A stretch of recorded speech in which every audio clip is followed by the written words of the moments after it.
Okay, so we are at the bottom half of the first Grow Hours today, and I really loved the natural progression of conversations that happened from the intentions, the celebrations, the conversations that happen in these hours. And we were just discussing, um, you know, making memories and creating those moments with loved ones, especially like little ones. So Coach K, you're talking about your grandson, and like, right, I'm thinking of the lens of my kids. That was my celebration about this weekend, having really intentional time. And one of our core things with On Purpose with Purpose is to create memories, right? Be present, create memories, build vision, give gratitude, stronger together, right? These are the things that we're all about here, and creating and sharing moments. That was what I meant to say, sharing moments, because that was what we were talking about. Because Coach K, you were just mentioning journaling about your stories, about your takeaways from the experiences that you're having with your grandson as you get to be a part of his growth.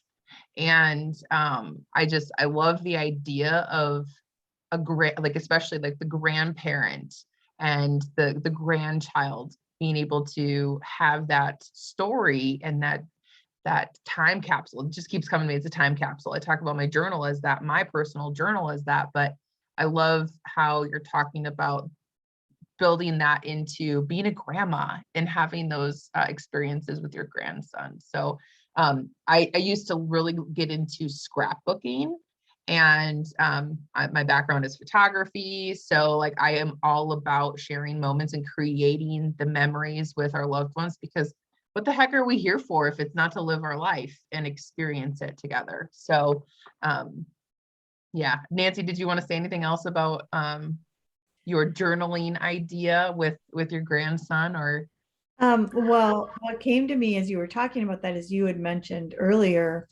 about your weekend and the time that you created for your memories, and you said maybe we could talk about it. I'm curious what that was, what you did over the weekend.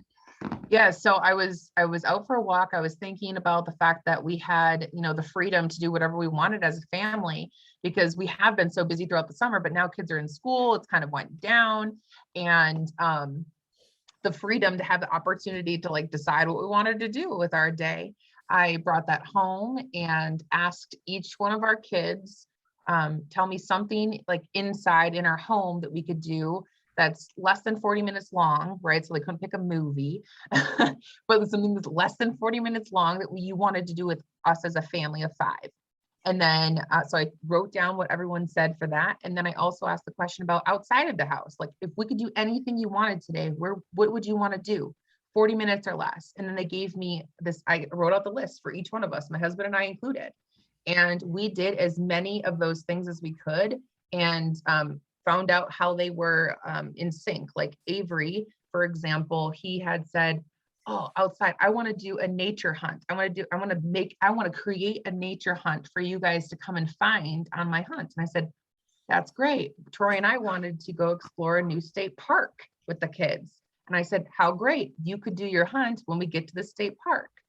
And I said that I wanted to start reading out loud as a family. Built something I had, of course, heard in a growth development or a podcast, was like the importance and what comes through when families read something together. And I wanted to start bringing that to the table. And my husband loves to be animated and like narrate D&D, which I did. Like, he loves to do that kind of stuff, get into the voices. And I hate reading out loud. It's not my zone of genius. I don't get excited about it. So I let him do that. Well, I drove us to the state park. So we just incorporated all of the pieces with each one of our family members were wanting, and created our day. We designed it for what we wanted to build our connection around. I love it. I love it. And it also shows some like spontaneity too, right? Like, when you set aside, and even if it's only like 2 or 3 hours of your day, it doesn't have to be the whole day. Yes. You know, I just love that, weaving things together. It's like you're creating your own little family basket, Yes. I love it.